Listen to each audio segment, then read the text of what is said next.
Hello and welcome to Have You Got Your Shit Together with me, Caitlin O'Ryan, the podcast that celebrates not having your shit together. On today's episode, we have World Poetry Slam champion Harry Baker. He is a poet and a maths graduate. He writes about important stuff like hope, dinosaurs, and German falafel-spoons. His work has been shared on TED.com and viewed millions of times worldwide, as well as being translated into over 20 different languages. His latest collection, Unashamed, was published with Burning Eye in 2022, and he's been sharing poems from it at every available opportunity ever since. He also performs as part of the comedy duo Harry and Chris.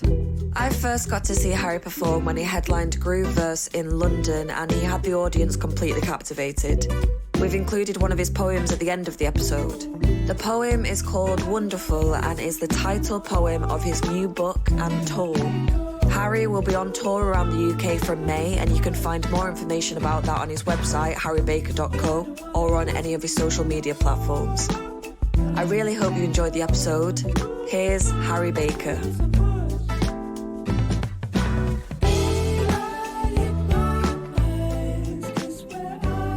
Hey, Harry.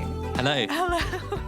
Welcome to our chaotic studio down here in London. It's a joy to be here. You've just come straight down from Manchester. I have. How was that? What were you up there for? It was a wonderful time. I was featuring at a poetry slam, and it brought back wonderful and terrifying memories All of the memories. taking part in poetry slam. Yeah. So I was very happy to be there in amongst it, doing a set and Wow. not being judged Yeah. numerically. So at did least. you start off in slams then? Yeah. Okay. I went to...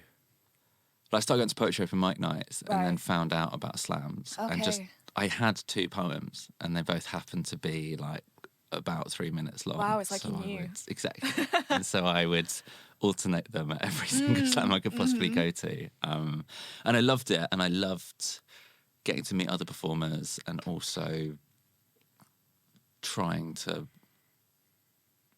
hone my craft, I guess, and Yeah. that sense of... Also, like, I studied maths, so I think I really like the counting as well. But that part of, like, going up and then kind of sharing Yeah. yourself and trying to connect with people in the room. And Yeah. so, yeah, did them for a while. Wow. I'm terrified of them. I think they're so brutal. It's kind of that, like, whenever I've gone to, like, open mic comedy nights or something in Manchester where it'd be like audience judging you. Yeah. I just think that's such a brutal part of it. And also it's like really hard to compare people's poetry and stuff. Yeah, and also, I'm still recovering. Like, I only... From doing slams, like the Doing slams. PTSD. Just in terms of... I used to think that every poem had to do everything. Yeah. But also that it had to be the best thing I'd ever Yeah, written. yeah. And so for a while, because I was starting out and I was getting better and I was like doing well in slams as well. So I was having that like The ego affirmation boost. from it. And I was Yeah. like, oh, this is how it has to be. And I remember sharing a poem that was just a bit more personal and gentle and it not getting a very high score. Yeah. And coming away thinking, oh, that's a shame. That poem's rubbish. And it's Throw not. that It one just away. doesn't No. fit. Yeah. Whereas now, I am able to write something that captures a moment, and that's what that poem is meant to do, Yeah. and it doesn't have to win any competitions Yeah. to be allowed to exist. It's kind of what you were saying about now doing your longer shows where you're kind of allowed to go on, the audience is allowed to go on the journey with you, as opposed to, I guess a slam almost feels like that instant gratification, almost like TikTok-y culture where it has to grab people's attention immediately and kind of summarise who you are and keep them interested. Whereas when you're able to do like a 50-minute show or something, you can go through every emotion and go on a real journey. Exactly. I Yeah. still remember going to a slam where there were 3 rounds, and I have so much respect for this man. He started off with part 1 of a Wow. 3-part poem, A trilogy. being like, vote me through to his part 2, but it wasn't instantly. Yeah. It didn't It's a good grab the idea. audience or anything, and so they just didn't get through, Oh and my so we never God. got to hear parts 2 and Oh 3. But I no. just thought, as a As a concept. tactic, as a sort of Yeah. like, to hear more, like and subscribe. That's bold. So how did you get into poetry then? Because like you said, you did a maths degree at Bristol. did. That seems worlds away from where you are now. I was good at sort of science at school, and so thought, what do I do with my life? And so I applied to do medicine, thinking Oh, wow. that's a way of getting to help people and Yeah. getting to be clever and getting to like do it all. And so I had applied to Bristol to do medicine, and then at the time was starting to go to these open mic nights because I think as a teenager I love music and I love Yeah. lyrics, and that was what would always jump out at me. Yeah. And so I would perform in our school Battle of the Bands competition, but change the lyrics to be about maths, and like Cool. it's a real like High School Musical moment Really of like making rock and roll quite geeky. the nerds coming good. People got behind it. It's lovely. And so like the first time I went to an open mic was just doing a maths rap without any music and Amazing. calling it a poem and sort of Yeah. making it up as I go. But learned that when it was just the words, people could hear what I was saying, and also I just wasn't a very good rapper at the time. So like found my voice much more rather than trying to emulate whoever I was listening to at the time. And so because I thought I was going to do medicine, had done a gap year, and basically in that year went to every open mic I could possibly go to and fell in love with it and realised that I didn't know what being a doctor would be like. It was just something that I thought was a good thing to do. Whereas, there were 20 other people applying for that place in medical school, whereas I was the only person writing my poems, and they wouldn't exist if I didn't do it. And it's hard to, in that moment, it's hard to quantify that and justify it because you don't know where it's going to go. But I knew it was important, and I wanted to make things and share them. Yeah. But I'd done all sciencey A levels, so didn't want to switch courses to do English and be told that I was doing poetry wrong. Because I was doing it and I was loving it, and I was loving it as a thing on the side. So I didn't want to ruin that. Whereas still quite like maths. So kind of switch courses from medicine to maths to have room for poems, which made perfect sense in my head. Yeah. And then that meant I had 4 years in Bristol of doing a maths degree, living off a student loan, but just performing as much as possible, so that by the time I graduated, I had a bit more of an impetus, so like experience and momentum with it to know that I wanted to try and do it. Yeah. Oh my God, amazing. Well, on a scale of shit to together, how are you feeling today? I am so excited for this. Yay! Just the title alone made me Oh, happy. amazing. This question makes me happy. All of it. So that in itself is making me feel less shit. Good. I feel loosely together in that I'm doing quite a lot at the moment, and I quite like being busy. Yeah. And when I'm able to keep all of those plates spinning, I feel like I'm sort of doing life well. Yep. But I'm very aware that because of that, if anything starts to fall apart, I fall apart with it. So I've had times when I felt much more together in terms of my mental health, or just kind of being happy and content. Whereas currently I'm trying to book a tour and finish writing a book, and like all of that stuff I love. Yeah. And it sustains me and gives me energy, and currently feels possible. But there's like, it's one day away from all falling apart. So I feel like I'm riding a wave, and currently I'm not drowning. So that feels like a win. It's kind of part and parcel of, I guess, moving away from maths, which is probably quite a steady career trajectory. Whereas as soon as you choose something creative, it is self-employment and having to find the next job quite a lot, or I guess like book the next gigs. And and I think even my teenager, in that decision of not doing medicine, it felt like ahead of me was a life of uncertainty. But I was choosing that. And so it was my uncertainty. And I also think because of the maths degree, I kind of love the admin. And so I think I'm quite rare in poetry terms of like being excited about booking trains and lining stuff up, and can I visit a school while I'm doing a tour gig somewhere, and that kind of side That's a of great it. skill So I to think have. that is also carrying me through. Would you say, seeing as you've chosen this path for yourself then, what is your relationship with uncertainty like? It's evolving. Okay. It's ever changing. And I think looking back on it, I'm so grateful that I started when I was still at uni, or when I kind of just like didn't fully know how unlikely it was that things would work out. Yeah. It was just like, I found this thing that I love, and so I'm going to do it. Yeah. And then one thing will lead to another. And that's kind of what happened. And I now know how rare that is. Yeah. But I think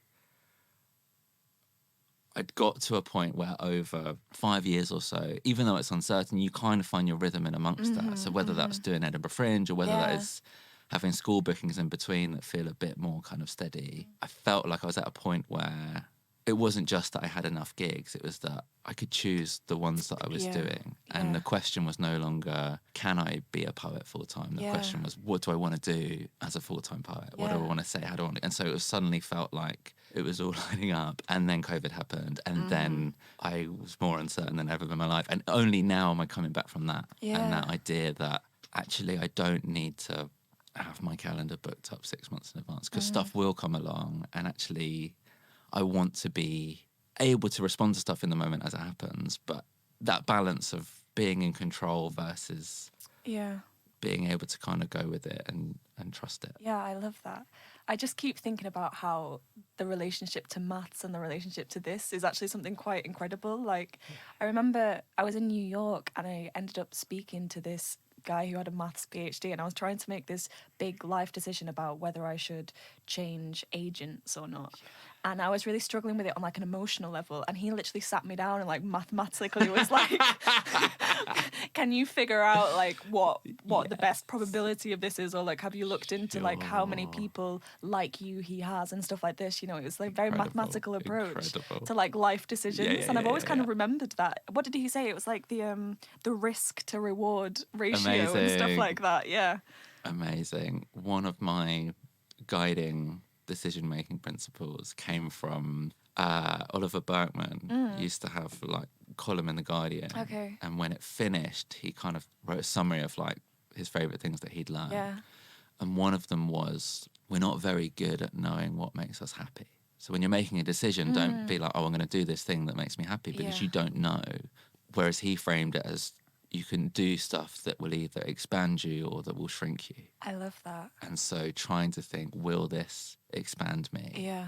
And often it's the terrifying things that do. Oh my God, it is. Yeah. But you know that deep down. And so rather than thinking like, is this going to make me uncomfortable? But thinking like, as a person, am I going to feel bigger or smaller after this? Yeah. And again, that's not a mathematical measurement, but it felt more tangible than a sort of like, is this right or not? Yeah.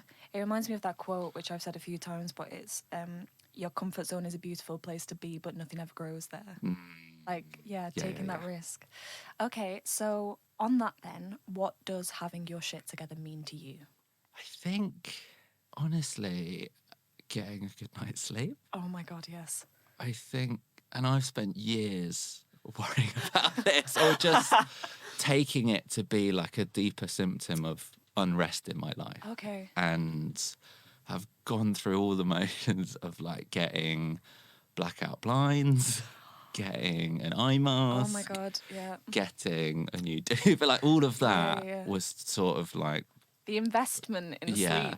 But again, that's treating the symptoms, not the cause. And a while back I realised that part of it was just like switching to decaf coffee really helped. And so stuff like that. But then on a deeper level, I think I just had a lot of anxiety that I wasn't addressing in my day-to-day. Okay. And then that all comes out in the middle of the night when I wake up and there's no way to distract myself. Yeah. And if I've got a poem I'm working on, that is perfect, because in the middle of the night I start to think about that and then I drift off and that kind of thing. See, that would keep me awake, because I'd be like, great line, next one.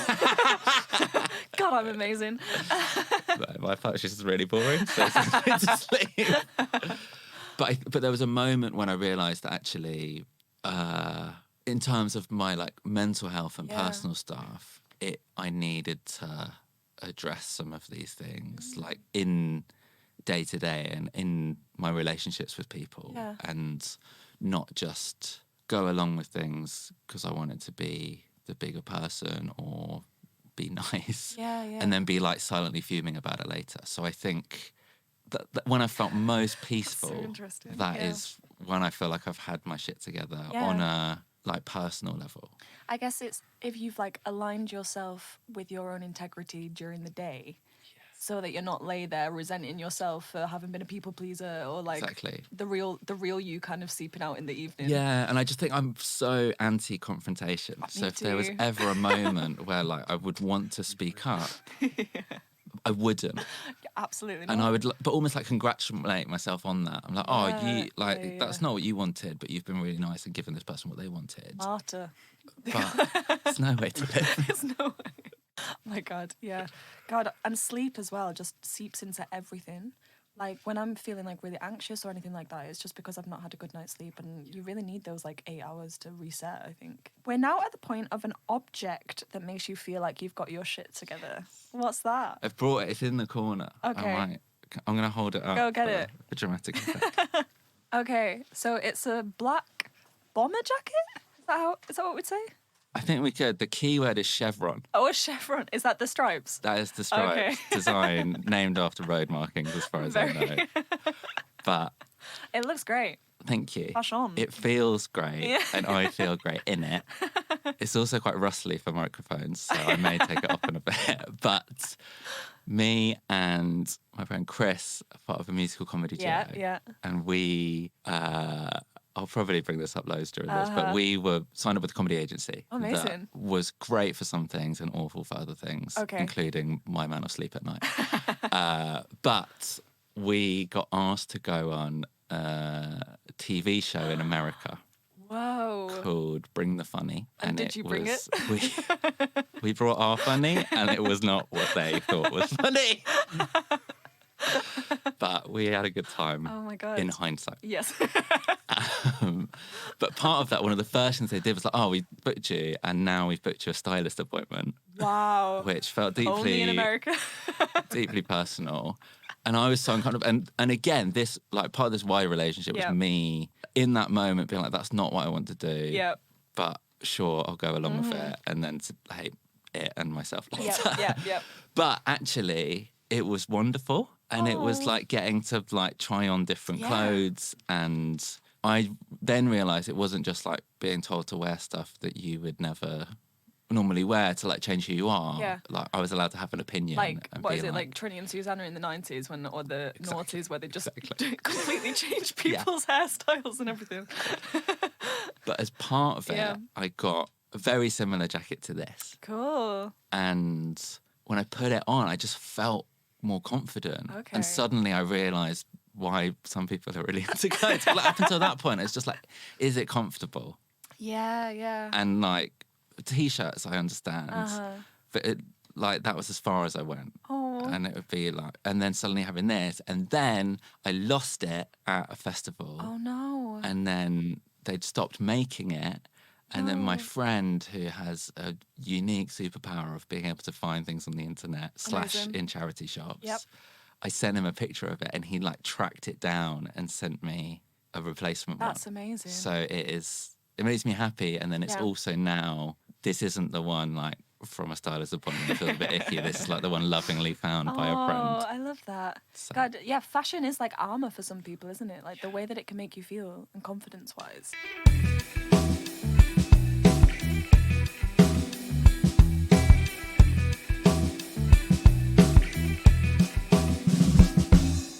A time in your life where you felt like you really had your shit together. One of my favourite things I've done, Okay. and it was a combination of a few things, which is, and it felt very me. And so because of that, I nominate this. It was when I ran the London Marathon Wow. dressed as a giant falafel. Okay. Twist. Can you talk us through the decision-making process? Yes. I ran the London Marathon in 2012 Amazing. with an organisation called the Amos Trust, who are an amazing charity who do work in Israel and Palestine, working for peace. And I'd just been on a trip out to Palestine and was so like moved by it. And this is me still at uni, being like, oh, I've just found out there's an injustice in the world. Yeah. I need to single-handedly solve it. Middle Eastern conflict, that's right in my wheelhouse. And so I came back and ran the London Marathon Wow. dressed as a homemade replica section of Separation Wall. Right. So it was a backpack with some bamboo and a lot of gaffer tape. It was about 2 meters high, Yeah. and I'd written Free Palestine Yeah. like down the back of Yeah. it, and it effectively acted like a sail. Okay. Oh my God. And Like, was the wind in your favour? no, because whenever I was running, it was then just like pushing me back. No. So, but what that meant was that as I was running it, Yeah. like 20 seconds of running past someone on the street isn't enough to get across the nuance of the wider region. But people could see that I was in a outfit that was Yeah. making things difficult. So there was Yeah. a kind of general support, and also like people just couldn't quite read it. Someone shouted out free plasticine. It was a good time. But then I remember thinking, this is like a really cool thing to do. And Yeah. then like off the back of it, there'll be some kind of press coverage, or I'll be able to talk Yeah, about it. yeah, And as I yeah. was running around, I could see the TV cameras like moving out of the way. No. Because they had just been warned, like, Yeah, this is yeah. too political. That's not what the marathon's about. Like, avoid this guy at all costs. And so I remember feeling really like frustrated and Yeah. disappointed by it. And so 8 years later, Uh-huh. maybe 9 years later, the marathon had been postponed because of COVID. And so the Amos Trust had someone drop out Right. and asked me if I'd be up for doing it like last minute. you'd And dust off the old this was falafel. because they knew first time around I didn't do much training. So they were like, 6 weeks notice, that'll be fine. Really? And so I was like, I want to do it again. I Yeah. want to do it in some kind of outfit again. And crucially to the story, I've got a poem about falafel. Because this is such a long story. I'm No, so sorry. I'm so invested. I lived in Germany for a Okay. year as part of my maths degree. Wow. And- Math's taken you all over the world, it seems. And the German language was just like the perfect maths poetry combo because it's so logical, but it's really like fun and playful at the same time. And so I found out the German word for falafel is falafel, Okay. but the German word for spoon is Löffel. So if you had a falafel spoon, it was a falafel-löffel. So while I was there, I wrote this poem called Falafel-löffel, all about a guy called Phil, and it was like a Oh my God. bilingual Amazing. call and response tongue Yeah, yeah, twister. yeah. Some of my greatest work. And so that was in my head. So I was like, I want to be a falafel-löffel. Uh-huh. And then I was thinking, and then in Palestine, they have really good falafel. So Yeah. that can be a like softer approach to talking about like the hospitality and how warm Yeah. the people are and how much I was welcomed, Yeah. because you don't see any of that in Absolutely the news. not, And yeah. also it's soft enough that TV cameras aren't going to like feel threatened by Yeah, it. I mean, yeah. they might turn away because they Soft look politics. like a massive turd on screen. But so did it. And then Yeah. found out the German word for runner is Laufer. Uh-huh. So as a falafel spoon runner, I was a falafel-laufer. And that was... So this is just like This the is gold. glorious culmination yeah. of being able to run a marathon at short notice, being able to commit to an awful homemade costume that was out of felt from Hobbycraft and Wow. was so warm, Wow. and then like having a stupid pun involved, and then I like made a video describing this outfit. Amazing. And at the time, on the Chris Evans Virgin Breakfast radio show, Yeah. his co-host was running the marathon dressed as a minion. Okay. And so they were talking about like ridiculous outfits. Uh-huh. Someone phoned in and said that they'd seen this video Okay. of me doing it. And so Chris Evans' co-host then like saw it and was Wow. describing it to Chris Evans live on air. And I was like, this is everything I hoped. Yeah, They yeah, wouldn't yeah, have done yeah. this if I was dressed as like a separation wall. Yep. People are talking about it. I'm raising money. It's just Excellent, win-win-win. yeah. And then Chris Evans was just like, what the hell is this? It sounds stupid. And like, he was trying to be entertaining on air, Yeah. but was just like quite dismissive. Oh. And in that moment, I thought, I know what I have to do. I have to write a diss track for Chris Evans. Oh my God. And this was 2 days before the marathon. Wow. I stayed up till 3 a.m. Oh my God. writing Yeah.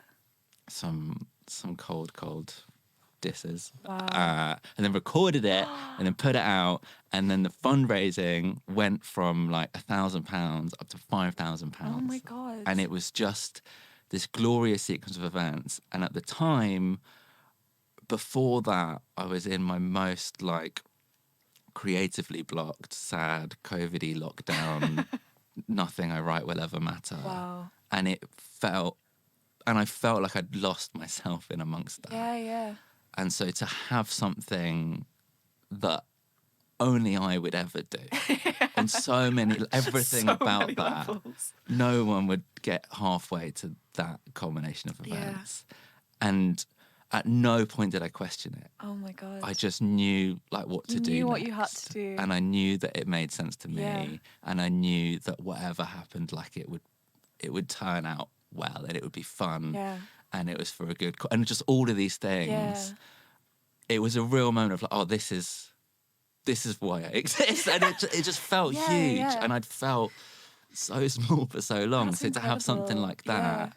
And then I got to like talk about it in my next show and like perform that track God, on amazing. stage and just Yeah. all of it. I guess it's like a culmination of the thing that you love doing, so refinding the thing that you'd lost for yourself a little bit, but then also the fact that it has such importance as well and like purpose and really bringing meaning to the work that you do. Yeah, and I just think that at the heart of it there was a level of silliness. Yeah, exactly. And I just didn't feel silly at the time. Or I didn't feel like there was room for silliness because everything was so heavy. Yeah, but I think often those things can be packaged best with humour, and because it's more palatable for people, isn't it? Definitely. You know, Definitely. I think that's why it's so brilliant that you're able to access that, because a lot of people aren't able to do that. So you're right, that is a very Harry Baker thing. Did Chris Evans see the diss track? Yes, he did not respond, but there's no way he wouldn't have seen Chris it. Evans. There was, he might not have seen it. Oh God. There was then. Sorry, I will move on. No, promise. I love it. After it, was part of this fundraising, like amazing. Loads of people giving like £5-10, and again, it felt like being part of something bigger, being connected at a time when we couldn't be connected. And then there was an anonymous £1,000 donation. Oh my God. And my first thought was, that's got to be Chris Evans. He's seen it, you he respects think? it. He can't publicly respond because of his ego, but he's sort of done it. Wow. But I actually don't think it was him. I think, well, then, I think it was a bunch of other radio DJs who secretly who don't hate like Chris Chris Evans. Who are just like, we need to seed fund this movement. And I can't prove that, and I Wow. can't. I wonder if he still wakes up with nightmares about you. Exactly. You really were a falafel full of Falafel love. falafel. Yes. And the first line of the diss track was, big man Chris thinks he's the alpha, trying to step to the falafel. And there's no way that he there's can no respond. way to recover. Yeah, no, There's he's no dead. way to recover. You've killed him. You've killed him off. Yeah. Slain. Exactly. Okay, well, in opposition to that then, a time in your life where you felt like you really didn't have your shit together. Probably the 18 months previous to that. Pre-falafel. Yeah. Yeah, I mean, definitely COVID as a whole.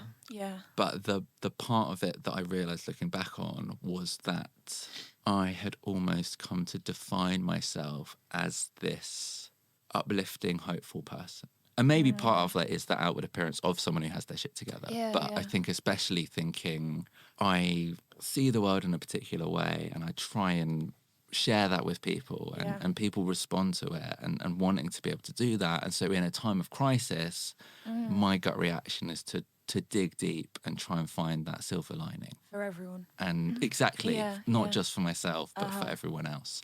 And so I've got a monthly newsletter, and at the end of the year was looking back, and pretty much every single month had been me saying, stuff's like a bit rubbish right now, but I think it's just about to be okay. And that went on for 2 years. Wow. And it was partly me rescheduling my tour dates, but also me like doing online gigs, or me doing like a free book giveaway, or just trying to do something, or trying to write a poem about missing hugs and how we all need connection. To And that contribute, I guess. yeah, Yeah. and feeling like you're doing something Yeah, at yeah. a time when people are applauding nurses on their doorsteps and poets at the bottom of the list of essential people is what I was telling myself. Yeah, but also, like, if anything, that time showed how important art was to people, because it's what got them through the day. Definitely. Yeah. But wanting to feel useful Yes, and yeah. basically being in denial of how bad things were Right. on a global scale, but also on a personal Yeah, scale. yeah. And so in acknowledging that, thinking, oh, if I'm not this upbeat person, who am I? Yeah. Like my first book was called The Sunshine Kid, named Yeah. after a poem. And that was how I kind of saw How you myself. identified, yeah. And so I kind of thought, not only can I not perform and do this thing that I love that like gives me such energy? Yeah. I'm not even the person that I want to be able to be. Yeah. And so that was a real moment of Yeah. like shock and revelation. And so off the back of that, started going to therapy and just had 6 months. And also at the time I was trying to write a book. So I was thinking, oh, it's lockdown, we can't do gigs. Let's do a masterpiece. Write a novel. Yeah. I think I'm the only person who's thought of this. And couldn't do that and was then feeling even worse. Yeah. Because like, I can't do anything. Yeah. All my energy is going towards just trying to cope. Get with through the day. But I wasn't like generous with that at all. I didn't see that that was a valid way to try and exist or spend your time. And so then it was slowly giving myself time to just be an absolute mess and acknowledge that pain and acknowledge that like, I was really struggling. And like grieve as well. Like we were all kind of grieving a life that we had. Definitely. And also terrified of what life was going to look like. Because at that point it felt like anything could change and societally could like have broken down. Do you know what I mean? Yeah. We didn't know what we were going back to. And after so long of like telling myself that things were about to go back and then they hadn't, like I basically lost hope at some point. I was like, oh, well, I'm never going to be able to do gigs again. And like, would you go into extremes Zoom, either way? Is this what it is? Yeah. And so the upside of that was that therapy is great. Yeah. And in being able to acknowledge that pain and that really difficult stuff, I was then able to kind of rebuild myself. Yeah. And even now, I'm so grateful for that going forward. Whereas even when things do feel more possible, to have had that chance to work through some of that stuff. Yeah. Do you feel like that experience has coloured the way that you approach writing now then? Yes. And I think it's partly that, partly the process of having 2 years of writing without an audience. Because in terms of these poetry slams, when I started out, you would write stuff, you would share it, and someone else would tell you if it was any good. You get immediate feedback, really. And whereas I was writing all of these poems and I didn't know if anyone else would like them. So I had to write stuff that I wanted to write or that felt good or that felt like it was what I was trying to say. Yeah.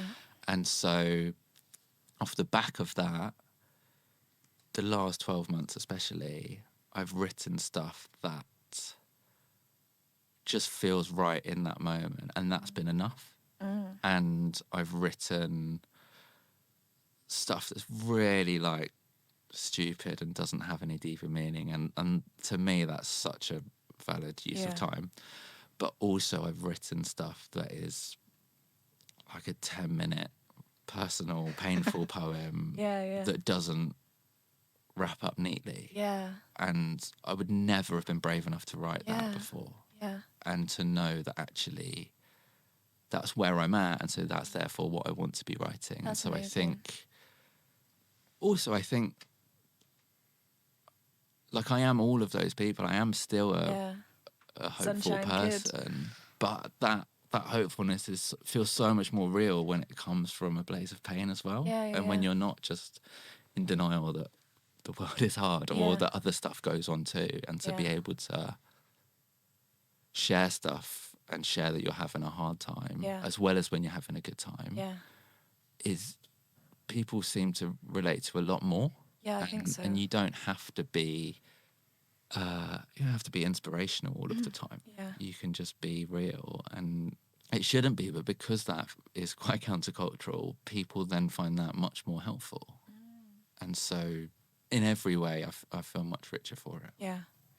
It doesn't surprise me that, you know, when you were maybe feeling most disconnected from yourself, that's when you felt like you were disconnected from writing as well. Hey. Like, You do a I great think job in editing a this lot of the time podcast, when might I'm I in say. denial about If people something, like the or whether I'm podcast, trying to, what do they like, need to rush do? over how I'm Like actually it. feeling, What else? rather Follow than it on sitting with social what I'm media. truly And then facing, what? That's when They could creatively share I it feel with the most every stunted, single because person it's they like, know. I'm Thanks, like, Ant. You can go back I'm to your trying corner now. ignore, Bye. you know, and actually creativity, I think, is allowing your vulnerability to flow through you, if that's positive or negative.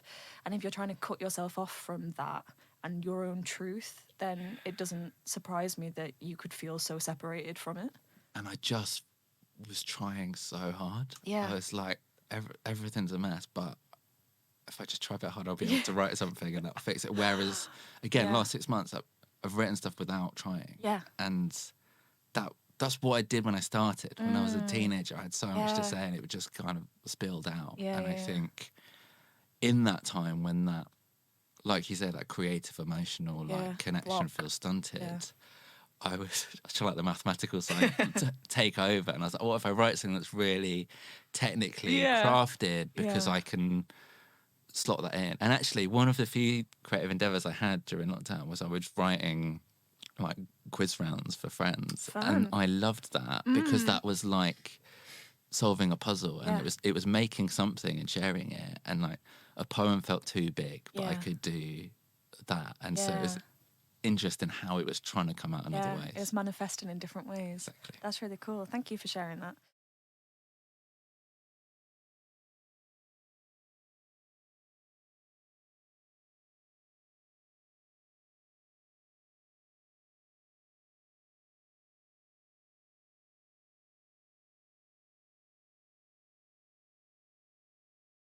Three things that make you feel like shit. Number one, I would say comments about my appearance from strangers on the internet. Okay. By and large, people are lovely. And I went through a phase of doing rap battles where people are like professionally told to insult you. Oh my God, I don't know how people do that. It was a gauntlet, but it was also like a sort of baptism of fire, and it was terrifying. But then everyone's lovely behind the scenes. Oh my God. And they're so... How do you recover from if someone's just insulted you? Honestly, the first one I did, they had no idea who I was. Right. So I got away with it. And it was just lots of generic stuff about like, your girlfriend's like this. And I was like, I don't have a girlfriend. Joke's on you. And I brought all of my mates along, and they were just like reacting to everything I said. I was like, oh, I'm such a natural. I'm so cool.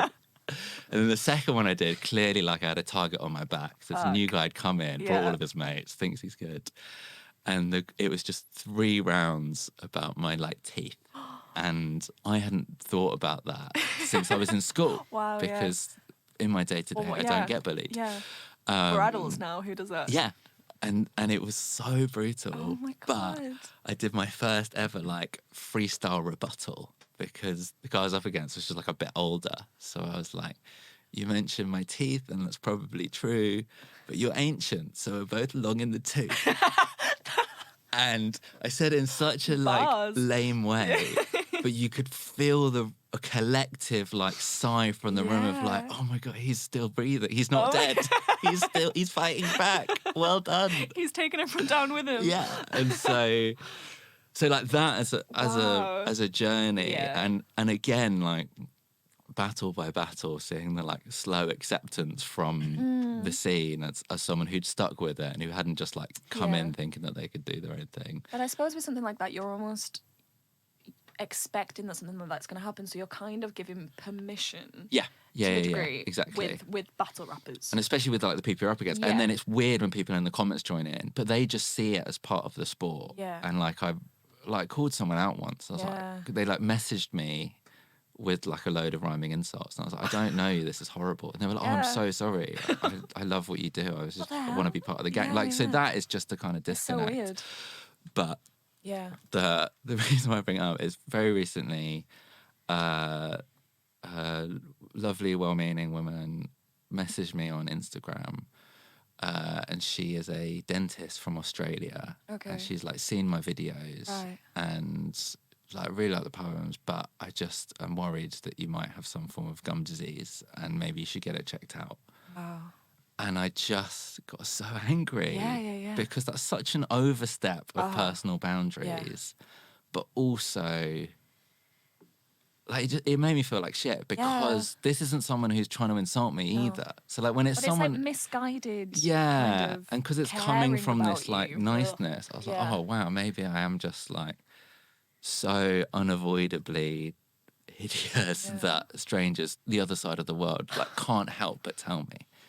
And that is the only person who's ever done anything like that. And that is and this is like after like a couple of my videos, I got a really big response. This is in amongst literally hundreds of people sending me lovely things. How amazing you are. Yeah, it's mad how that happens. And yet that's the thing that like stuck with me. Yeah.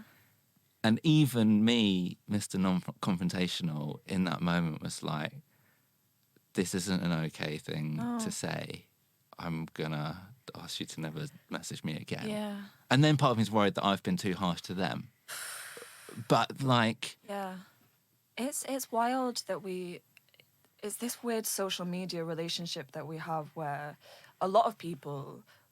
Firstly, I'm sorry that that's happened, and what I'm about to say is not irrelevant to you, but a lot of people would think things and not post or not message the person because, you know, why would you do that? I think the relationship that we have with social media now is this feeling like we have a right and we can access anyone and tell them what we think and share our opinions and stuff like that. I mean, I've had it with friends who've been contacted to either be told that they're not eating enough and that this fan is worried about them being anorexic, or that they're worried that they're eating too much and they're worried about that. And it's just like, who the fuck are you? You don't know what people's relationship is with their appearance, firstly.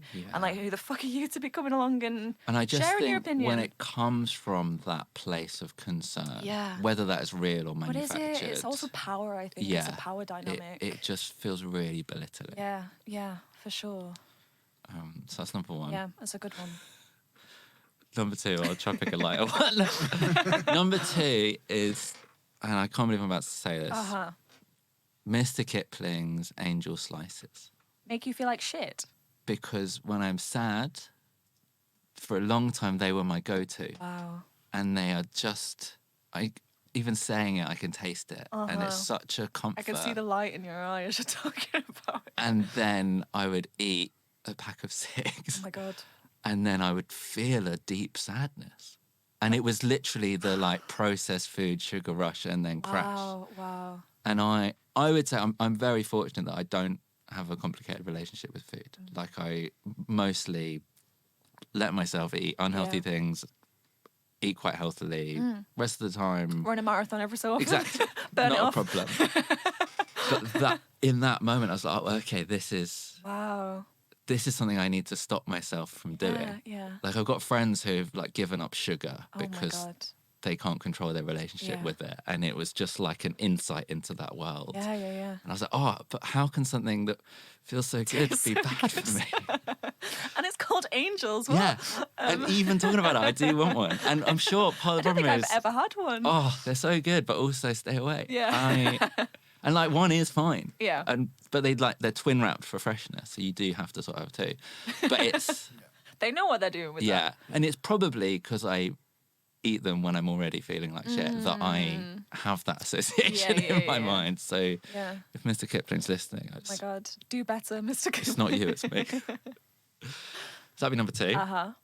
Number 3 would be, just to take it back down again, my own shyness. Okay. Or I guess social anxiety. Okay. In that, when I look back at so in January, it is still January. I don't know where we are. A few weeks ago, I got to go to San Francisco. And it was amazing. And it was specifically for a maths cabaret event. And it was just a dream in that it was me doing a poem about prime numbers alongside some jugglers, alongside some mathematical dancing. Oh my God. The headline of the whole event was a guy just doing sums really quickly. Wow. And it was a the maths biggest dream. Rock star moment I've ever seen. He literally announced the answer and everyone lost their minds, myself included. Oh it was so great. Yeah. But the last time I was in San Francisco, when I was 18, on my like poetry gap year, I typed in poetry slam and that had come up. And I went and I stayed with someone who I'd met at an open mic night in London like 2 months previous. And by stayed with, it turns out they didn't live there, but they knew a group of circus performers who were squatting in a warehouse. Love that. Sounds very San Francisco. Exactly. And all of that I took in my stride, unquestioning, 18 years old. This is great. This is what my life is going to be. And compared to that, going back this time, I was so hesitant about going because I didn't know many people, and there was one guy there who I get on with well, who I really like, who I'd only met a couple of times, and I got in my head that like, he's probably going to be busy, or if we do hang out for too long, he won't like me anymore, which is such a ridiculous thing to say Yeah. out loud. Yeah. And thankfully, speaking to friends before that, I knew that in and of myself. But just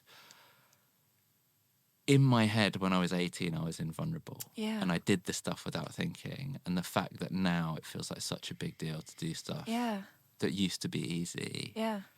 I just wish that wasn't the case. And the truth is that I probably felt anxious back then too. Yeah. But yeah, I just think I love people and I love hanging out and I love those opportunities to connect. And I don't know if this is an overhang of COVID or otherwise, but I have such a lack of faith in my own like social skills that people would want to hang out with me. Gosh, and that's I so think, strange. you know, I'm someone who gets up on stage in front of strangers, but I'm in control of that Yeah. situation. Yeah. And I'm saying It's stuff on your terms. that I've curated Yep. to be funny and meaningful and all of this. And so that Yeah. is absolutely fine. But like I chatting think- with yeah. someone, I don't know, like that, yeah. Yeah. So I just feel, I felt so small. God. And I was really surprised by it. But coming back to the comfort zone thing, I Yeah. still went. Yeah. And then I Had a good time. had a lovely Yeah. time, like especially with these people that I know, because obviously they want to hang out, even though Yeah, we're halfway around the world. yeah. And so just like voicing that out loud and Yeah. remembering that, one, it's okay to feel those things, but also that even someone with a maths degree can be very irrational. Yeah. Like, because it really caught me by surprise. I was going to say, like, where do you think that shift has come from over 18? Because I would look at you from an outside point of view and think, you know, with the success that you've had and the fact that you're performing in front of people constantly and all of those things, I understand what you're saying about the curated aspect of it, because I definitely relate to that. But it's just interesting that you felt more confident when you were 18 in social situations like that. Where do you think that shift has been? I don't know. I think it's like I've always been a mixture of, I guess, introvert and extrovert, and you know, part of being a poet is being happy in your own company and thoughts. Yeah. But I get more life than anything from hanging out with my friends. But Yeah. I know that it does take me a while to warm up with people, or I think because I can be up on stage sharing parts of myself in a big way, Yeah. I'm very happy in a group scenario to sit back and let other people take the stage, as it were.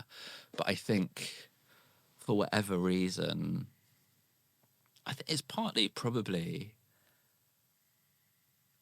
a lot of people not understanding what I do. So in that day-to-day, whether it's getting a haircut or getting a taxi somewhere and telling someone that you're a poet, and their response to be like, A bit confused. yeah. And again, they're never malicious, No, but no. but I then project onto that, oh yeah, actually, I would try and like shut down this conversations because Yeah. I don't want to waste someone's time, or I don't want to like be boring. And it's such a, It's so wild. even because- when I'm like in a taxi on my way to a really exciting thing, Yeah. I'll just be like, they wouldn't understand. Wow. So it's not worth like trying to explain it. Yeah. And like, but even I remember at uni, like I would find it much easier to speak to people after I'd done a gig, because I felt like I've shown that part of myself. Yeah. They've seen it. Yeah.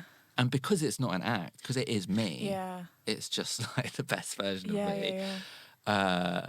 Then I think who I am makes sense. Mm, And so then I can talk about like being nerdy or being vulnerable or the maths and like all of that kind of stuff. But Yeah.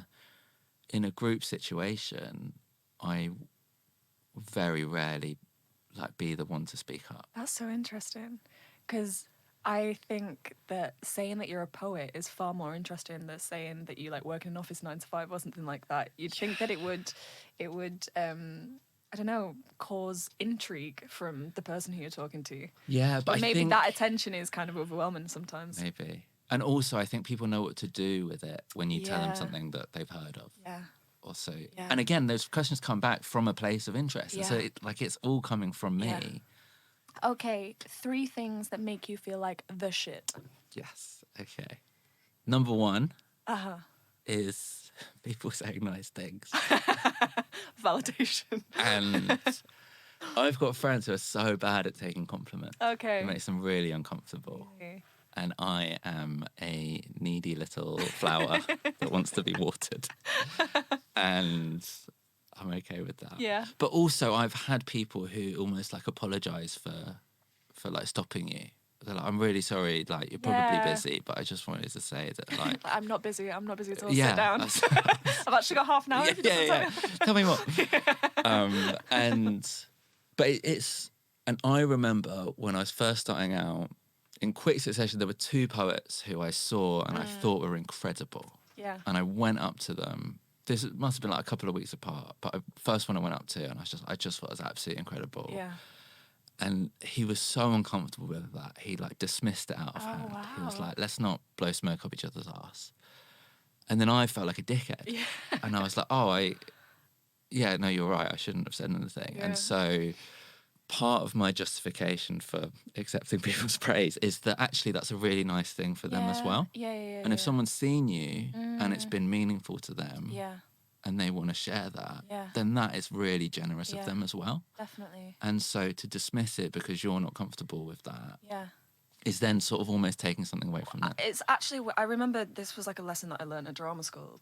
Because prior to that, if ever I performed anything, or even whilst I was at drama school, if I did something, and then people were coming up to me to be like, oh, I thought that was really great. And I'd be like, oh, God, no, it really wasn't. Like, I could have done this better, I could have done this better. Actually, that's your ego. So even though you think that you're not being arrogant because you're putting yourself down, you're actually being arrogant in taking up that person's time with your insecurities. Yeah. Just accept the compliment. 100%. And it was a good lesson to learn, actually. Yeah.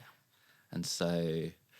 And also I realised that one of the things I struggled with lockdown and coming out of it was when we were doing these socially distanced gigs. Yeah.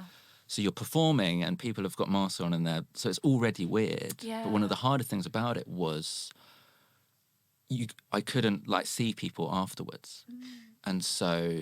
Where do you get your validation from? Well, it is that, but No, also I realised how much of it is about that connection. It's connection. And you're not a film. You're not something that people watch and then like... They're removed from. And so people don't even have to say, but just seeing that people exist and that they're there and not being able to like even say hello. Like, they don't have to tell you that you're amazing. If they do, it's great. But realising how much a part of performing is that connection and that side of things. But I think particularly with poetry, one of the powers of poetry is that you're able to articulate complex emotions for people and it resonates with people in a way that's different from like going to theatre or something like that because you've literally put into words something for them. Yeah. And that can be so meaningful, and because of your vulnerability, sometimes afterwards people will want to come and share a bit of their vulnerability with you and that's an important part of the process, I think. Yeah. And I found it interesting, stuff I've written more recently that is more vulnerable. Yeah. Rather than people coming out like really happy, people coming out in tears and being like, oh, I don't feel as good about this. But also I know that's it's meaningful. A nice it's cathartic thing. for them. Exactly. Yeah. Okay. Number 2, are you familiar with the BBC quiz show Only Connect? I am.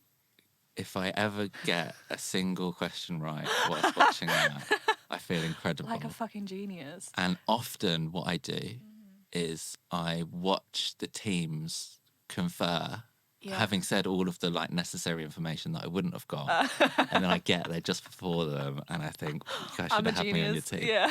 You should have had me on your team. Wow. And it makes me so happy. Yeah. And I watch it every week, and Grace, my wife, watches it with me, Oh my God. and I think that's one of the deepest acts of love I've ever witnessed because she would not watch that by herself. Right, But it's the most bonkers show. I think I first got introduced to it through watching Gogglebox.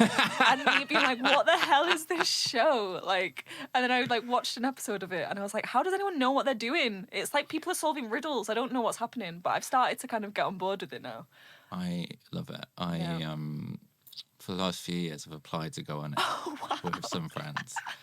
And this year was the first year we got to like do an online audition. Fun. But again, I probably shouldn't be saying this recorded, but like the process for getting on it is they send you like a list of questions. Oh, wow. And they're like, you've got 15 minutes, like time yourself, don't make anything up. And so like this year we gave ourselves a generous 15 minutes, but it meant we got through to the audition. Fun. And then the audition came and it was back to like complete rabbit in the headlights. No idea what's going on. Oh my God. many, many years down the line, I may be on that show. Oh, I can't wait for it. And someone else can watch it and feel good that they get the answers Yeah. before me. So it's not going to happen. But, and then number 3, I want to say like a Mr. Kipling lemon slice, just to like The battle of the slices. have some balance and not Yeah. get sued. Yeah. But I don't know if that's actually true. I would say I love cooking.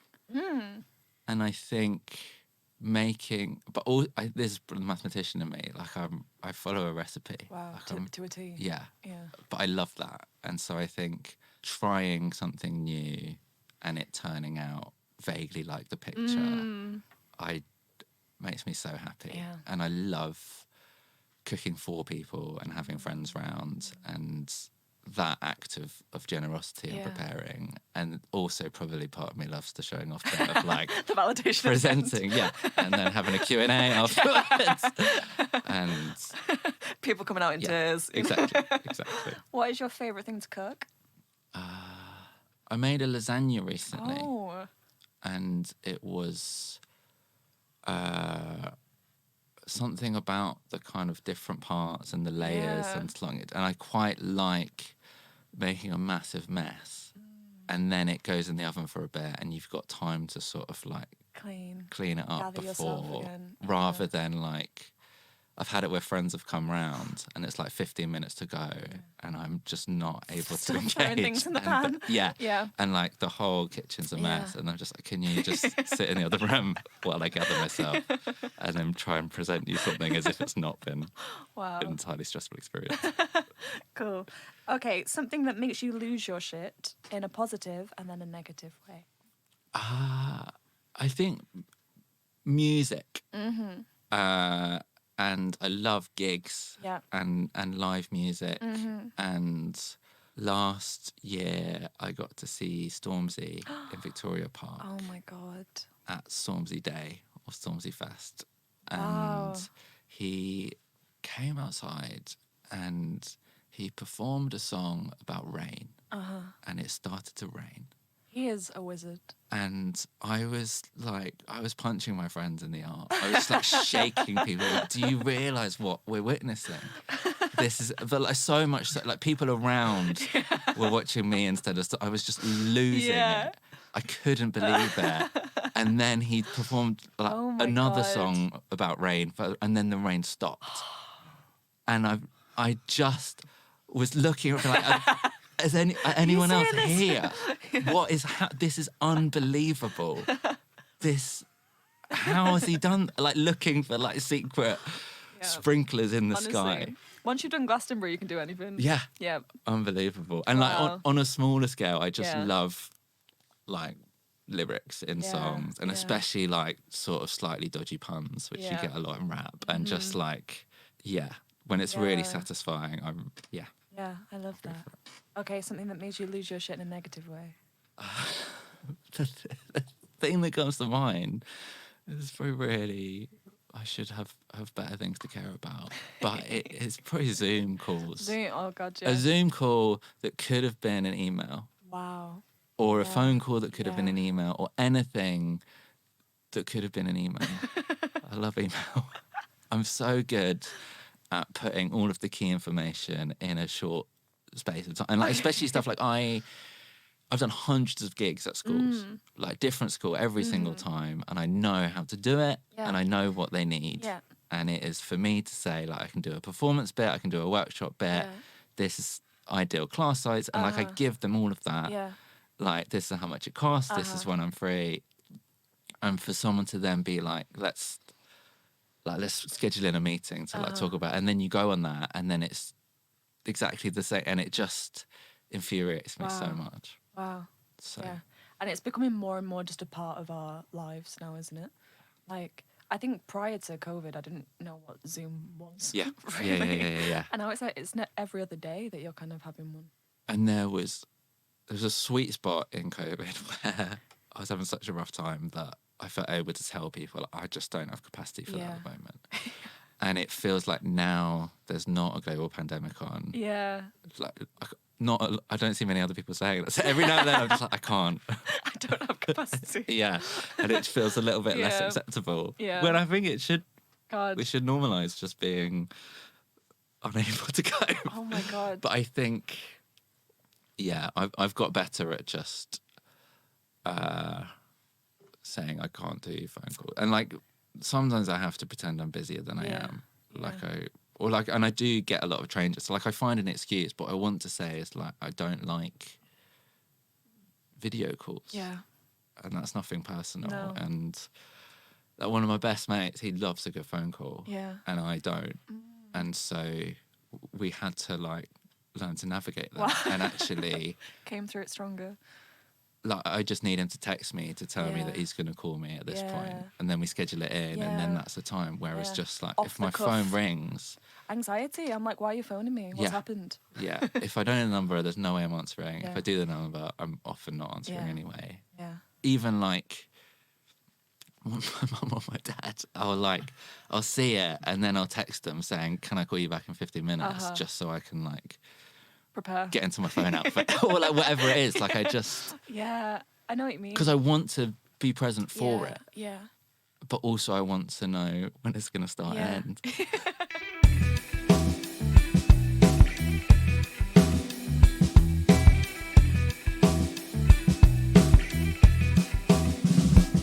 Okay, a moment you found some shit out about yourself. Just had my 6th wedding anniversary. Congratulations. A very lovely time. Mm-hmm. And on my 4th wedding anniversary 2 years ago, me and Grace were going for a lovely walk in the woods. And Grace turned to me and said, "I think we should have couples therapy." Oh. And I maintain that that wasn't great timing from her. On the anniversary. Yeah. But also, It's on the mind, clearly. I think that there's been a while of a build-up. And I think they should be on Zoom. Exactly. Can you put that in an email? And what I realised in that moment, I absolutely freaked out. And what I realised was that at the time, all of the aforementioned COVID smallness, and also at the time, me and Chris were signed up with our comedy agency, and that wasn't going well. Right. And so I felt like Grace was the only solid thing in my life. Yeah. And the fact that she thought it wasn't solid Terrifying. just rocked my world. Yeah. And she wasn't saying that we should get a divorce. No. She was saying Well, actually, it's like that... we should invest more in Yeah. it. Yeah. And also that you can have therapy not at a point of crisis. Yeah. And it's just a good thing to do and to check in. Yeah. But essentially, that came from a place of her seeing that I wasn't in a great place. Wow. And the result of that wasn't that we had couples therapy, it was that I went and had some solo therapy. And I think we need to work on ourselves now. I think you need to. And like, it didn't feel like that at the time, but that was the best possible thing. Yeah. And I And realised... very loving as well. Yeah, and how huge of her to... Yeah. To on our recognise it within anniversary. you. But I think the reason why I freaked out was because my head immediately went to all of the things that I would say in therapy that I haven't said to you face to face because I don't want confrontation. Yeah. And because you've pushed it down. I thought the longer we're married, the more we become the same person. And so we no longer disagree over anything. Whereas A very healthy viewpoint. turns out, Codependence is what you... actually it's quite good to have different lives and different interests. And so, but it was such a lightning bolt moment of, oh, okay, there's a lot going on here that I need to address. Yeah. That's amazing. Okay, shittest piece of advice you've received. There's 2 that I thought, one related to that, and on reflection, it wasn't advice and it wasn't given to me. Okay. But I held on to it for a long time. And I was watching the film Interstellar. Love that film. And in that film, there's a little robot companion. I've not watched it for ages, but the AI sort of interface. Oh, yeah. And at some point, he dials it down to 90% honesty. Because as a robot, it was too brutally Brutal, honest yeah. for his emotional human Wow. way of living. And I remember looking at that and thinking, okay, yeah, that's a good way to live, 90% honesty. Yeah. And so it meant that I used that as an excuse to not have any difficult conversations because that was the 10%. Yeah. And actually, like, in all my relationships, like, I'm pretty much there, but I'm just, like, not telling you that you've done Just this thing holding that something annoys back me. a little bit. Yeah. And honestly, that is not a good way to be. Yeah. And through this couples therapy that became solo therapy, it has to be 100% honesty. Yeah. Even when it's really difficult. Yeah. And that led to some of the most difficult conversations I've had, Gosh. which then led to some of the richest relationships and friendships I have. Yeah. And also, it's a film and it's a robot, and no one was telling me to do that, but I held on to it. I love that.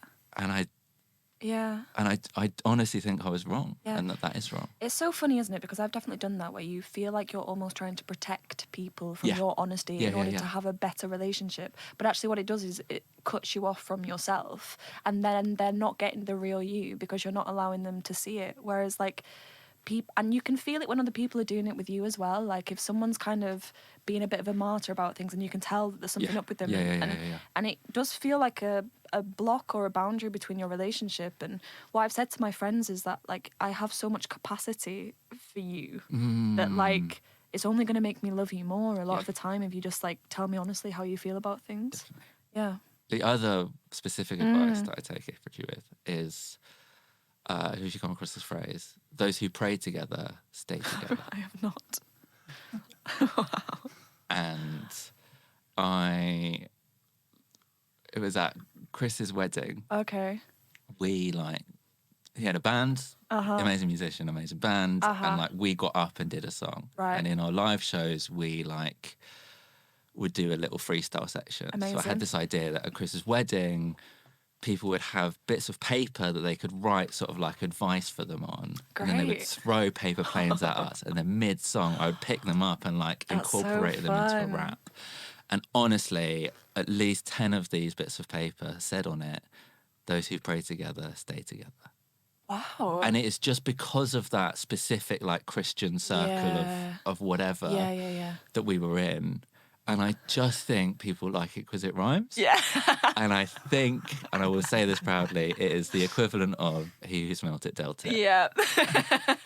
There's no logic to And it. I just, like... And maybe if you're talking about prayer as sharing your needs and vulnerabilities, and the fact that you can do that with the person that you love and that will strengthen your relationship and that you should go to therapy, great. Yeah. But also, it just annoyed me because then I was trying to freestyle about the same thing that already over and over rhymes. So again. what am I adding to it? And so, Couples who play together. yes. That's a nicer one. Yeah. How fun. Yeah. Shit you wish you'd known sooner. That just because someone is confident does not mean that they are correct. Okay. And vice versa. Okay. That, like, shy people, Aren't incorrect. myself included, Yeah. can have a lot to offer. Wow. And I've got certain... Grace is the best at this. She can see a glint in my eye when I've got something I want to say. And she Okay. will bring me into a conversation. And I'm That's so forever grateful good. to it. She's But a facilitator. Yeah, I've got a few people who are really good at that. Yeah. And I think essentially, alongside the therapy and everything else, the crux of our difficult relationship with our agent was that we weren't a kind of stereotypical act they would normally have. Yeah. And they were trying to put us down the very Box you. cookie cutter route that they had for everyone Yeah. else. And I knew that's not what I wanted to do. Yeah. But they seemed so confident. Yeah. And they presented it like there's no alternative. Yeah. Whereas I'd been living an alternative for 5 years as a poet, just sort of Yeah. doing stuff willy-nilly. And Yeah. so it wasn't until we kind of parted ways and I was able to do things on my own terms and do it well, both in a creative capacity, but also in even by their metrics of, like, reaching people and it Yeah. being successful, whatever Yeah. that means, to realise that they are just completely blagging it as well. And Yeah. what they do has worked for them and will work for some people, but it wasn't going to work But for it's me. quite formulated, isn't Yeah. it? And if you don't fit into that. And I think, again, me trying to be as open as possible, saying, oh, okay, I'm not sure about that, but maybe. And they would just see that to be a sign of weakness. And so would just tell you what to do. And so that became a really, to my mind, toxic environment and relationship. And I never felt able to just call them out and be like, I don't think you know what you're talking about because you've never dealt with a poet before. Or like, you don't know that I'm not doing the school gigs out of a sort of reluctant necessity to make a living. I'm doing it because I was in school when I started writing and someone came in and it made a massive difference to my life. And I love going into schools. And you don't understand that me and Chris will always leave Edinburgh early to go to a festival in Kettering because we played there since we were teenagers. And it's the one weekend of the year where we are rock stars. And yes, that's when the Edinburgh Awards are on. No, we've never been nominated for an award. Like, no, you're not invited to the festival because you might taint it. And just like all of this stuff of just, I guess, and hand in hand with that, like trusting my gut and knowing that the moment I decided to be a poet and not a doctor, I chose an unconventional life. And I did it because I knew it was worth it. And I knew that whatever I end up doing, I will write and I will share it. And if that means I'm doing it whilst being a full-time math teacher, that's still fantastic. And so how can I expect someone else to understand that or to facilitate that for me if they've not ever considered that path themselves? And so it is terrifying sometimes, but it's completely joyful most of the time to be able to do something you love that no one else is doing or that other people are doing, and then you can share in that weird kind of thing that you're navigating together. But just to know that if you love it, that's enough.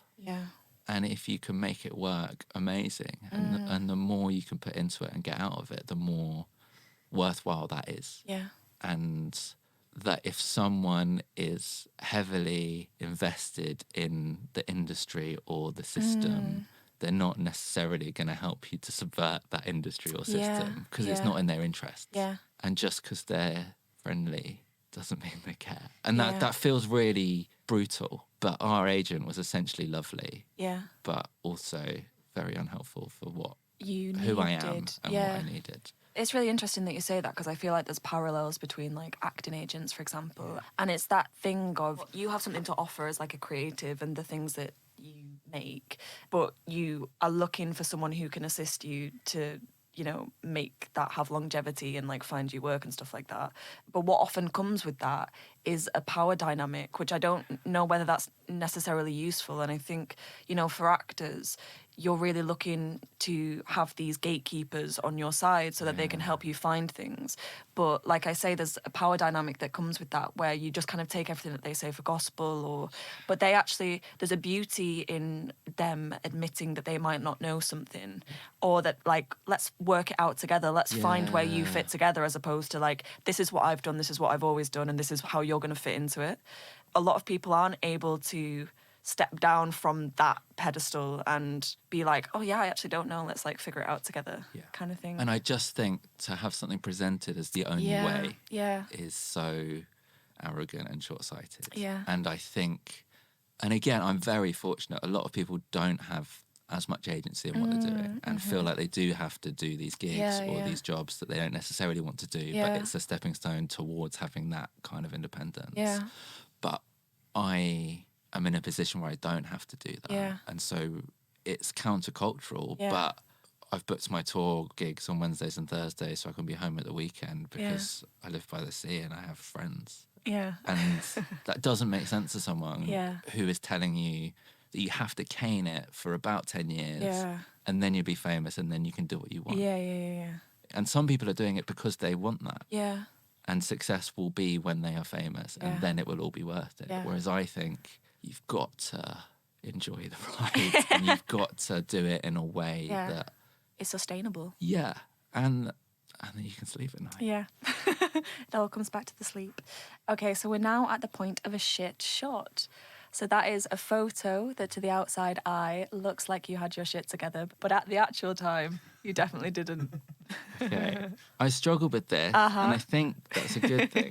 I think I don't. Every single photo is just No, panic but I- behind your eyes. I honestly, I went back through my Instagram and I was like, what was the time when I was like feeling a bit rough? I Yeah. actually put this thing up. And I came across this picture, which is me on a train at 9 a.m. in the morning, bawling my eyes out because I just watched the Lego movie.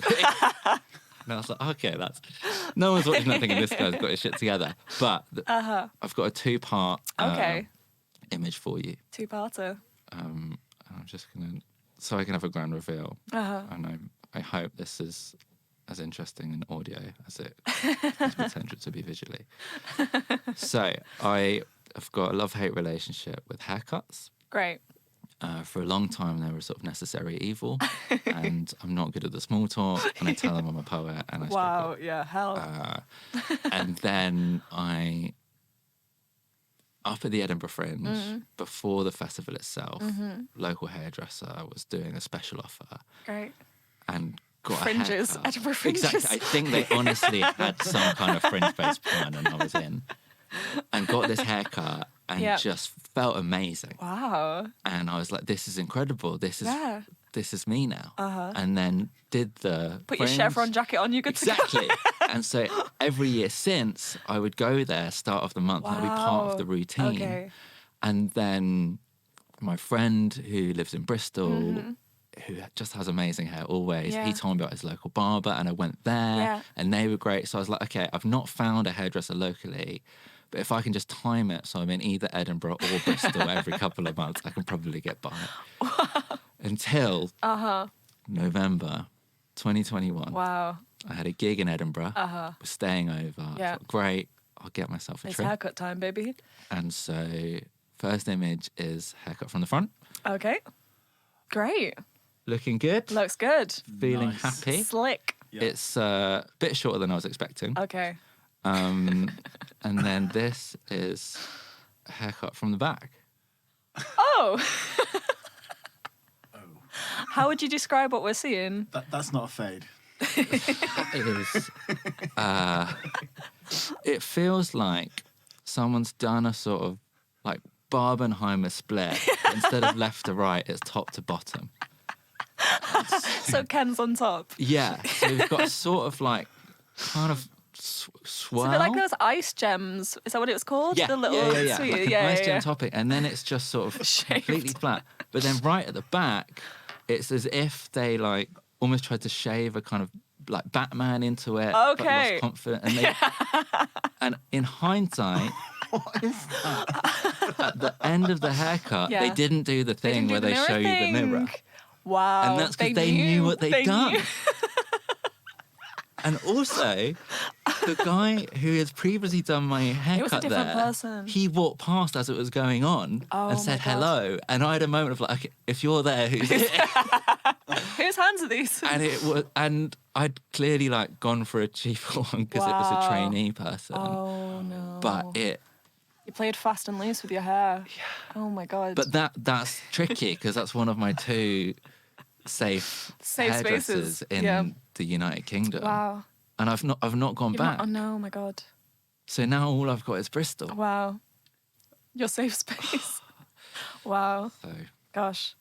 Did you feel like you were able to forget about it because it was at the back of your head? yeah, because also I didn't notice. I got home Oh my God. and Grace started pissing herself Oh laughing. no. And so Not I'd what you like want when done you- like the gig. I'd like had a couple of days with that, and like it was. Wow. I was wearing a hat for a fair bit, and because it was Okay. winter, and after that I was wearing a hat Yeah. 24/7. But it was such a like tale of two halves. Humbling a deeper experience. metaphor. Yeah. But how even when in front it looks like it's all gone well. What is it? Party at the front. What is it? Business at the front, party at the back. That's what they say about mullets, isn't it? That's like Yeah, this party on was top, chaos at the bottom. Yeah. Wow, I'm so sorry for that No, experience. it's fine. It's not done much for your exposure therapy of going to a barber's. Exactly. Okay, well, Harry Baker, have you got your shit together? I think I have got more shit than ever. So I have got my shit together, Yeah. but crucially that includes like the actual shit. And so I think in holding on to that, Yeah. I am able to be a better, more full-rounded person. And I have moments, I feel a lot more fluctuating these days. So within a week, I will feel like I'm on top of the world and then feel like an absolute hot mess. Yeah. And I'm able to hold those Yeah. in better stead. And I used to think as soon as I was like feeling a bit wobbly, Yeah. that I would never be happy again. Yeah. And I would spiral. Yeah. And so I think I'm more comfortable in myself Yeah. now than I have ever been. Amazing. And that's a really lovely thing Yeah. to be able to say. And I think part of that is that some of the parts of myself that I love is the vulnerability and is the rawness. Yeah. And in being able to hold those parts, it just helps with everything. Well, it feels like part of you getting your shit together has been acknowledging that there's shit there in the first place and Definitely. sitting with it and getting to know it, I guess. Go back from a very nice ending. We can put this in another thing that makes me feel like the shit Yeah. is clearing my email inbox. Okay. Like getting that Oh my white God. space. Yeah, I get yeah. obsessed with it. Yeah. I found out recently that you can do that on WhatsApp.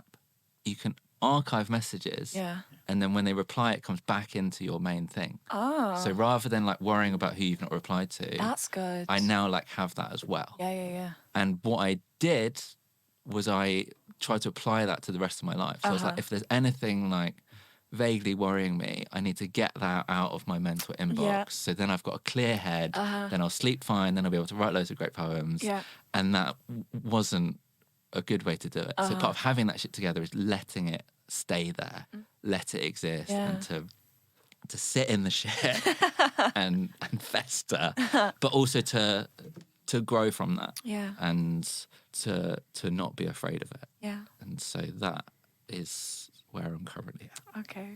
Well, amazing. Thank you so much for coming on the podcast. You're so welcome. Yay. And now here's one of Harry's poems called Wonderful, which is the title poem of his new book and tour. Harry will be on tour around the UK from May, and you can find out more information about that on his website, harrybaker.co, or his social media platforms. May you always picture where you are as where you're meant to be. May you take in your surroundings like you visited especially. We all end up in the soil eventually, so may you carry such goodness that it nourishes for centuries. May you see life as a show, and may the entry fee be empathy, sat front row with an empty seat for friends in need. And when you're on form, be generous and spread that energy. And when you're not sure, be gentle with yourself and don't forget to breathe. You need not be defined by your many feats. You are not a centipede. There is a joy in doing something terribly. May you share bruise and bruises, and may you do this tenderly. You are the most improved you there has ever been. Of all the words you'll ever hear, remember these. Life is too short to eat celery. Life is too long to feed jealousy. Life is likely just the right length to need therapy. May you be seriously silly. May you be wickedly kind. May you be brilliantly dumb sometimes and yet stupidly bright. May you certainly have doubts. May your weirdness be the norm. May the coolest thing about you be your warmth. May you be powerfully vulnerable, or at least mightily soft. May you be a contradiction and yet at the same time not. And whether you are any, none, or all of the above all, may you know that you are loved. May you understand that it's okay to change your mind, particularly if your views are not the same as mine. May you always make room for playfulness. It may just save your life. And trust whatever makes your heart grow cannot be a waste of time. It may not make you money. It may not even make sense. But if it makes you happy, it is worth it in the end. And it is worth it at the time, and it deserves your very best. And you are never too busy to catch your breath. Just as you cannot be in traffic without being traffic. Life is not something that you are stuck in while it happens. There is more in you than you could possibly imagine. The very fact that you exist makes everything a bit more magic. And when it all feels too much, and there is little you can do, may you still see the best in people, and may people include you. May one thing match the gravity of all you've ever done. This wonderful reality. The best is yet to come.